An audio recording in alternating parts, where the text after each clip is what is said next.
បាទជំរាបសួរបងនេះជាវីដេអូនៃការវិធីសាស្ត្រនៃការដក stock ចេញពេលដែលបងចូល stock ខុសចឹងបងបាទអញ្ចឹងសម្រាប់ function ក្នុង system របស់យើងគឺយើងហៅថា AP credit memo បងបាទអញ្ចឹងពេលដែលបងទៅធ្វើការ purchase បងថ្ងៃ purchase អញ្ចឹងពេលដែលបងធ្វើ AP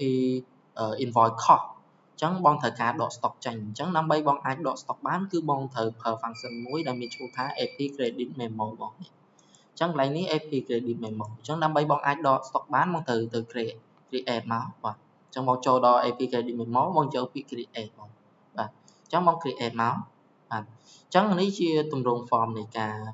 ដក stock របស់យើងនៅក្នុង AP credit memo បងបាទអញ្ចឹងដើម្បីបងអាចដក stock បានទី1បងត្រូវទៅរើស vendor បាទអញ្ចឹង vendor ហ្នឹងមានន័យថាពេលដែលបងទិញ stock ខុសពី vendor មួយណាពេលដែលបងដក stock ក៏ត្រូវ select ឈ្មោះ vendor មួយហ្នឹងមកវិញអញ្ចឹងបងបាទអញ្ចឹងមុនហ្នឹងខ្ញុំបញ្ចូលតាម AP invoice ហើយខ្ញុំ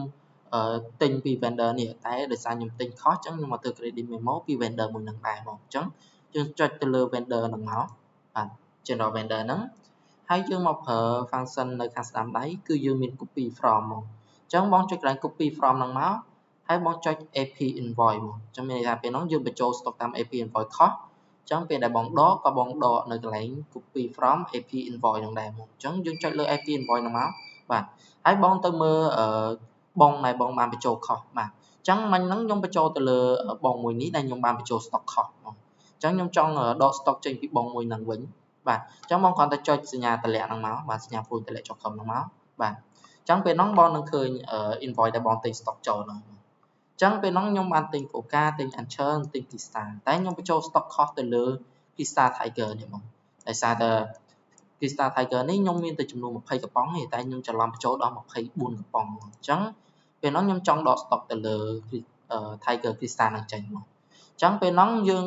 កន្លែងនេះយើងដក stock ណាដែលត្រូវចេញទៅមានន័យថាខ្ញុំអត់ចង់ឲ្យ credit memo នេះមកដក stock ប្រភេទអីវ៉ាន់ត្រូវនេះទេបងអញ្ចឹងយើងលុបធុងសម្រាមចេញហ្នឹងមកមានន័យថាយើងលុបអាណាដែលយើងត្រូវចេញដើម្បីកុំឲ្យ credit memo នេះវាធ្វើប្រតិបត្តិការដក stock ចេញដែរអញ្ចឹងបងបាទអញ្ចឹងយើងពេលហ្នឹងយើងទុកតែអីវ៉ាន់ណាដែលយើងចង់ដក stock ទៅបានហើយបងអញ្ចឹងខ្ញុំចង់ដក stock Tiger Pizza នេះអញ្ចឹងខ្ញុំទុក Tiger Pizza នឹងនៅនឹងតែមួយទៅបានហើយបងបាទអានេះជា quantity ចំនួនអញ្ចឹងចំនួនតែហ្នឹងមុនដំបូងបងត្រូវលុបវាចេញសិនមានន័យថាបងលុបវាចេញសិនដើម្បីយើងទុកវាយចំនួនដែលយើងចង់ដក stock អញ្ចឹងបងបាទអញ្ចឹងពេលដែលយើងទុកចំនួននៅក្នុងនឹងប្រមាណអញ្ចឹង AP credit memo វានឹងដក stock ចេញប៉ុណ្ណឹងឲ្យបងបាទអញ្ចឹងឧទាហរណ៍មិញហ្នឹងខ្ញុំមាន24កំប៉ុងតែក៏ពិត stock របស់ខ្ញុំមានតែ20ទេអញ្ចឹងខ្ញុំចង់ដក4កំប៉ុងចេញអញ្ចឹងកន្លែង quantity នេះបងត្រូវដាក់4ចូលមានន័យថាខ្ញុំឲ្យ credit memo គឺដក stock 4ចេញឲ្យខ្ញុំមកអញ្ចឹងខ្ញុំដាក់នៅនឹង4គឺ credit memo ដកចេញឲ្យ4អញ្ចឹងបើបងដាក់5គឺវាដកចេញឲ្យ5បាទអញ្ចឹងចំនួនប៉ុណ្ណឹងបើសិនជាបងដាក់ចំនួនប្រមាណគឺ credit memo នេះគឺវានឹងដក stock ចេញប៉ុណ្ណឹងឲ្យបងបាទអញ្ចឹងឥឡូវខ្ញុំចង់ឲ្យវាដកចេញឲ្យខ្ញុំ4អញ្ចឹង Tiger Pizza នេះខ្ញុំដាក់ចំនួន4មានន័យថាពេលដែលខ្ញុំចុច sell គឺ credit memo នេះគឺនឹងទៅដក stock 4ចេញពី Tiger Pizza នេះឲ្យខ្ញុំបាទអញ្ចឹងខ្ញុំដាក់4ប៉ុណ្ណឹងមកហើយខ្ញុំចុច sell ហើយខ្ញុំចុច yes បាទអញ្ចឹងខ្ញុំចាំឲ្យវាដំណើរការបន្តិចអញ្ចឹងពេលហ្នឹងបងឃើញហើយគឺ AP credit memo successful អញ្ចឹងមានន័យថា stock របស់យើងគឺបានដក4ចេញហើយបង